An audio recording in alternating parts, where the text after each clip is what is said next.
பச்சடி எப்படி வைக்கணும்னு சொல்லுமா.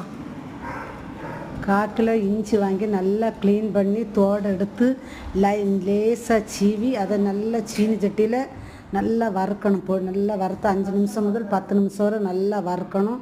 வறுத்து அதை எடுத்து மிக்சியில் நல்லா பொடியாக நைஸாக பொடிச்சு வச்சுக்கிட்டு சீனி சட்டி அடுப்பில் வச்சு எண்ணெய், கடுகு, ஜீரகம், மிளகு வத்தல், கருவேப்பிலை போட்டு நம்ம எடுத்து வச்ச புளியையும் நல்லா கரைச்சி அதில் விட்டு மஞ்சள் பொடி, வத்தல் பொடி, கொஞ்சம் மஞ்சள் பொடி, வத்தல் பொடி, மல்லிப்பொடி போட்டு உப்பும் போட்டு நல்லா கரைச்சி வச்சுக்கிட்டு இஞ்சி பொடியையும் நல்லா நம்ம அரைச்சி வச்ச இஞ்சியும் போட்டு நல்லா கலக்கணும். நல்லா கலக்கி கொஞ்ச நேரம் ஒரு 5 நிமிஷம் 10 நிமிஷம் கொதிக்க விடணும்.